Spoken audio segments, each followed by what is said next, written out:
అబ్బో ఇక్కడ కేజీ చీరలు కొంటే అర కేజీ చీరలు ఫ్రీ అంట. మంగళ్య షాపింగ్ మాల్ కేజీల్లో సేల్, టన్నుల్లో ఆనందం. ఇప్పటి వరకు ఆ నియోజకవర్గం అధికార పార్టీకి మిత్రపక్షంగా ఉన్న పార్టీ ఆధీనంలో ఉంది. మరి వచ్చే ఎన్నికల్లోనూ పరిస్థితి ఇలాగే ఉంటుందా అంటే చెప్పలేమంటున్నాయి జిల్లా రాజకీయ వర్గాలు. ఈ సీటుపై జిల్లా మంత్రి కన్నేయడం, ఆయన సమీప బంధువైన ఎంపీ ఎక్కువగా ఫోకస్ చేయడం వంటి పరిణామాలు మిత్రపక్షానికి మింగుడు పడ్డం లేదట. దీంతో రాబోయే రోజుల్లో ఈ నియోజకవర్గంలో పొలిటికల్ ఈక్వేషన్స్ మార్చేందుకు అవకాశాలు చాలా ఎక్కువగా ఉన్నాయనే చర్చ ఇప్పటి నుంచే మొదలైంది.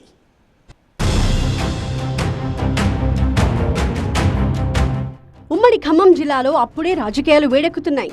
రాష్ట్రంలో కాంగ్రెస్ సిపిఐ పార్టీల మధ్య పొత్తు ఉన్న కొత్తగూడెం నియోజకవర్గంలో మాత్రం కాంగ్రెస్ వర్సెస్ సిపిఐ అన్నట్టుగా రాజకీయాలు జోరుగా నడుస్తున్నాయి. కొత్తగూడెం నుంచి సిపిఐ రాష్ట్ర కార్యదర్శి కూనంనేని సాంబశివరావు ఎమ్మెల్యేగా ఉన్నారు. 2023 అసెంబ్లీ ఎన్నికల్లో సిపిఐకి ఒక్క కొత్తగూడెం సీటుని కాంగ్రెస్ పొత్తులో భాగంగా కేటాయించింది. ఆ ఎన్నికల్లో కాంగ్రెస్ సిపిఐ పార్టీలు సహకరించుకున్నాయి. కానీ ఎన్నికల తర్వాత కాంగ్రెస్ సిపిఐ మధ్య గ్యాప్ పెరుగుతూ వచ్చింది.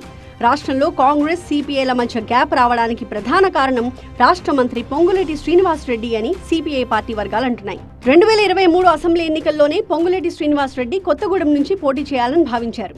కానీ అది సాధ్యం కాలేదు. దీంతో ఆయన పాలేరు నుంచి పోటీ చేసి గెలిచారు.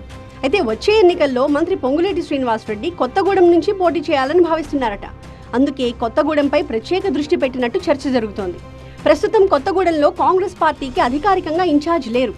దీంతో తన వియ్యంకుడు ఖమ్మం ఎంపీ రఘురామిరెడ్డిని పొంగులేటి కొత్తగూడెంలో తిప్పుతున్నారనే చర్చ జరుగుతోంది. అంతేకాదు, రీసెంట్ గా రఘురామిరెడ్డి తెలంగాణ కాంగ్రెస్ వ్యవహారాల ఇన్ఛార్జ్ మీనాక్షిని కలిసినప్పుడు కూనంనేనిపై ఫిర్యాదు చేశారనే వార్తలు కూడా వచ్చాయి. అయితే తన మిత్రపక్షమైన సిపిఐ ఎమ్మెల్యేపై తానెందుకు ఫిర్యాదు చేస్తాను అని రఘురామిరెడ్డి వివరణ ఇచ్చారు. అయితే రఘురామిరెడ్డి కొత్తగూడెంపై ఎక్కువగా ఫోకస్ చేయడం సిపిఐకి మింగుడు పడట్లేదనే ప్రచారం సాగుతోంది. ఇక కొద్ది నెలల క్రితం కొత్తగూడెం మున్సిపల్ కార్పొరేషన్ ఎన్నికల్లో కాంగ్రెస్ సిపిఐ ఢీ అంటే ఢీ అనేలా పోటీ పడ్డాయి. రెండు పార్టీలు రాష్ట్రంలో పొత్తులో ఉన్న కొత్తగూడెంలో మాత్రం ఒంటరిగా పోటీ చేశాయి.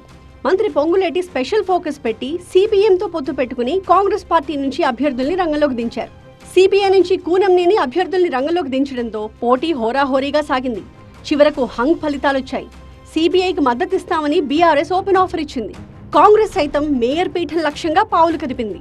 స్వయంగా CM Revanth Reddy, PCC chief Mahesh Kumar Goud రంగంలోకి దిగి సిపిఐ పార్టీ నేతలతో చర్చలు జరిపారు.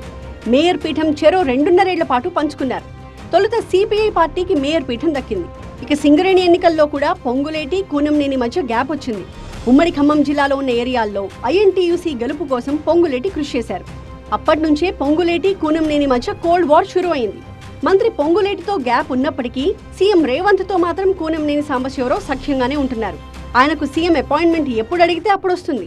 అంతేకాదు, సీఎం రేవంత్ రెడ్డి చొరవతోనే తాము కాంగ్రెస్ పార్టీతో పొత్తులో కొనసాగుతున్నామని కూనంనేని సాంబశివరావు గతంలో కామెంట్ చేశారు. ఆ మధ్య సిపిఐ 100 ఏళ్ల ఆవిర్భావ దినోత్సవ వేడుకలకు ఖమ్మంలో నిర్వహించిన భారీ బహిరంగ సభకు సీఎం రేవంత్ రెడ్డి హాజరయ్యారు. మంత్రి పొంగులేటి శ్రీనివాసరెడ్డితో దూరం పెరిగినా రాష్ట్ర ప్రభుత్వానికి అధినేత అయిన సీఎం రేవంత్ తో రాజకీయ మైత్రిని కొనసాగిస్తున్నారు కూనంనేని.